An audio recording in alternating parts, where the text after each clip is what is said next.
रतलाम जिले के जावरा पहुंचे भीम आर्मी चीफ चंद्रशेखर रावण ने जावरा के कॉलेज ग्राउंड में सभा को संबोधित किया। इस मौके पर भाजपा सरकार को जमकर खरी खोटी सुनाई। वहीं जावरा विधानसभा के लिए भीम आर्मी के प्रदेश उपाध्यक्ष दिलावर खान चिकलाना या उनकी पत्नी दोनों में से एक प्रत्याशी के रूप में घोषणा की है।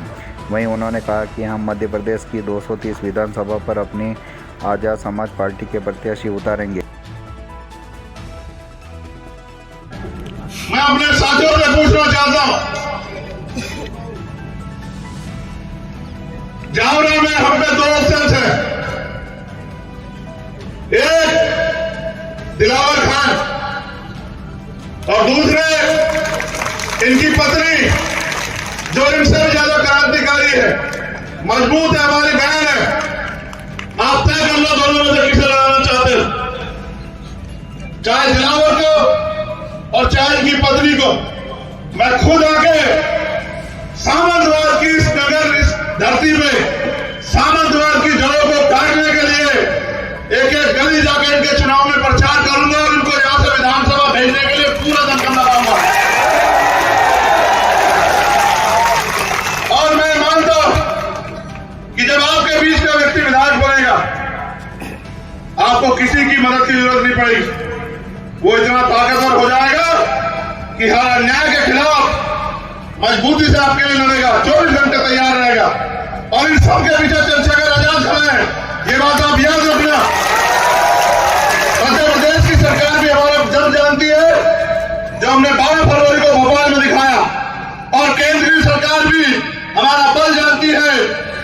हमारे पास लोग हैं, हमारे पास युवा शक्ति है, हमारे पास बहनों माओ का आशीर्वाद है, हमारे पास बुजुर्गों का प्यार आशीर्वाद है।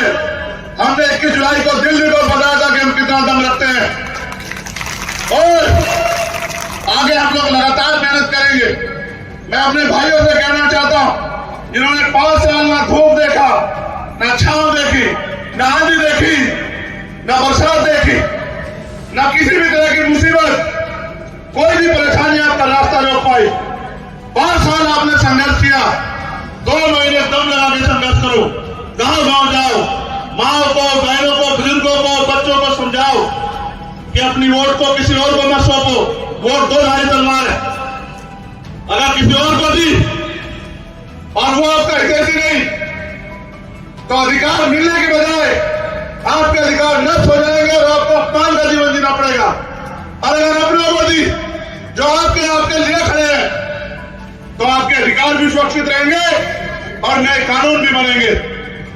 और फिर आपसे कह रहा हूं, आज जो हम यहां लड़ रहे हैं, जिस तरह से आपने प्यार दिया यहां जावरा में, अगर इस प्यार को अंजाम तक पहुंचाना चाहते हो, तो वोट की शक्ति से मेरे हाथ मजबूत करना कि मैं आंख से आंख मिला के इन सरकारों से आपके लिए आपके अधिकारों की रक्षा कर सकूं। मैं जानना चाहता हूं कि आप इस बार हमारी मदद कराएंगे। बताइए, अगर आप मदद कराएंगे तो कोई ताकत नहीं रोक सकती कि यहां हम लोग इतनी ताकत में ना पाए कि विधानसभा से आपकी हर एक समस्या के लिए सवाल न खड़ा हो।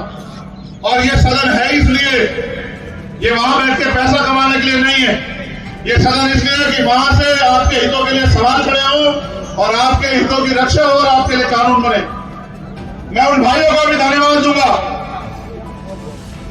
एक नारा मैंने सुना था, नेताजी अपनी 6 सीटें, फर्स्ट फेज की जो 6 सीटें हैं, वो हमने उनकी घोषणा कर दी है जी। और अभी भी सैकड़ों सीटें जिन पे हमारी पार्टी के सीनियर लीडर्स, यहाँ के प्रभारी जी, जिले, मंडल, संभाग और प्रदेश के लोग जी बहुत मजबूती से जातीय समीकरण देख के समर्थन और जन समर्थन देख के, कार्यकर्ता उसकी प्रत्याशी की छवि देख के, जो लोग सब चीजों पे नजर रखते हुए ध्यान रख के जो लोग काम कर रहे हैं, उनकी कमेटी जल्दी जो अगली जो रिपोर्ट देगी उसके आधार पे अन्य प्रत्याशियों की घोषणा जो है अगले 3 या 4 दिन बाद की जाएगी। आजाद भाई, किसके समर्थन में आप जाएंगे अगर भारतीय जनता पार्टी की सरकार बनती है, या कितनी विधानसभा में प्रत्याशी आप घोषित कर रहे हैं? आज सिर्फ एक जावरा पे दिलावर खान जी, जो हमारे बहुत भीम आर्मी के वरिष्ठ कार्यकर्ता हैं, जिनके साथ लगातार अन्याय हो रहा है।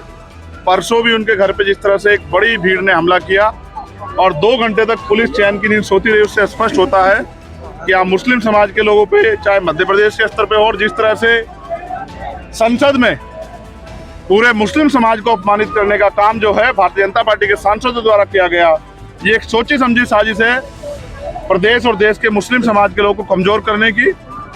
ऐसी घड़ी में हमेशा जब किसी कमजोर पे अत्याचार हुआ है, उसकी आवाज को दबा गया है, हमेशा भीम आर्मी और हम सब लोगों ने उनकी आवाज बनने का काम किया। तो हमने दिलावर खान जी को इस बार यहाँ से अपना प्रत्याशी जो है तय किया है, उनके नेतृत्व में पार्टी यहाँ चुनाव। अगर आजाद समाज पार्टी के विधायक जीतते हैं, जावरा विधानसभा में खुद लगे रहेंगे, तो क्या कुछ तैयारी रहेगी? सिर्फ जावरा में नहीं, पूरे मध्य प्रदेश में जिन जिन सीटों पे हम लड़ेंगे, मैंने जैसे आपको कहा कि 100 से ज्यादा सीटों पे हमारा मंथन चल रहा है जो पूरे मध्य प्रदेश में।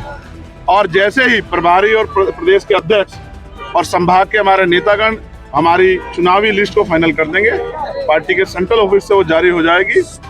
100 से ज्यादा सीटों पे आजाद समाज पार्टी मजबूती से जो है यहाँ चुनाव लड़ने जा रही है। आजाद भाई, अगर अब विधायक आप 100 विधायक लड़ा रहे हो, 230 विधानसभा है, अगर बहुमत बीजेपी या कांग्रेस में से किसी को मिलता है तो आप किसके समर्थन में जाएंगे?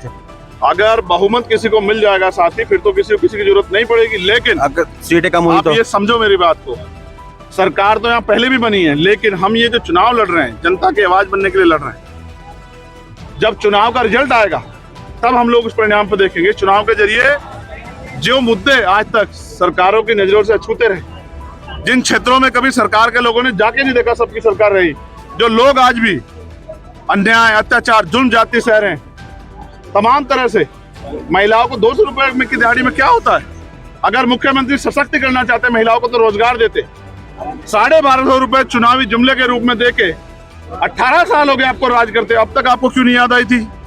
इन बातों से पहले, चुनाव से पहले रात के अंधेरे में वोट को खरीदने के लिए पैसा बांटा जाता था। आज दिन के उजाले में वोट को खरीदने के लिए जिस तरह से पैसे को बांटने का काम किया जा रहा है, जबकि पैसा जनता का है। मैंने तो अपने लोगों से भी कहा कि आप पैसा रख लो, मुख्यमंत्री बिजनेस से नहीं दे रहे, आपके टैक्स का पैसा रखो और जो भी सरकारी योजना है उसका लाभ लो, लेकिन वोट आजाद समाज पार्टी को देके आजाद समाज पार्टी को मजबूत करो, जिससे आपकी समस्याओं का परमानेंट। आजाद भाई, एक सवाल और, जैसे अभी एनडीए और यूपीए का जो गठबंधन था, और यूपीए गठबंधन अब इंडिया हो गया है, उसको लेके भी बीजेपी जो है वो टीका टिप्पणी कर रही है, उस पर लेकर आपका क्या कहना है? मुझे बताओ, क्या इस गठबंधन की बात से एमपी के लोगों को रोजगार मिल जाएगा? क्या महंगाई खत्म हो जाएगी? किसानों को उनकी फसलों के दाम मिल जाएंगे? न्यूनतम वेतन जो मैं चाहता हूँ, चाहे खेत में काम करे या कहीं मजदूरी करे या कहीं भी काम करे दुकान पे, न्यूनतम वेतन होना चाहिए।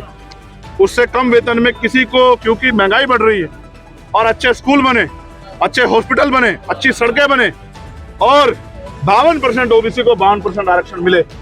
आदिवासियों को जल जंगल जमीन पर अनुसूची 5 के हिसाब से उनका अधिकार मिले। कास्ट एट्रोसिटी बंद हो, जातिहीन समाज बने और नौजवानों को रोजगार मिले।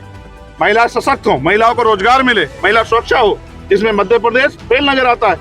नेमावर की घटना, सागर की घटना, यहाँ की कानून व्यवस्था पे एक बड़ा कलंक है।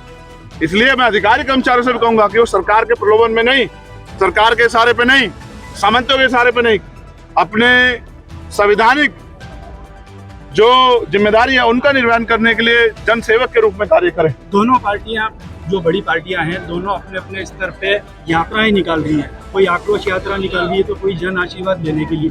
आप क्या कुछ करना है? फिर कहा कि आक्रोश वास्तविकता में जनता में है, क्योंकि इन्होंने कुछ किया ही नहीं है, और आशीर्वाद जनता देगी मगर इनको नहीं देगी, क्योंकि जनता ने इनको बहुत बार आशीर्वाद दे लिया।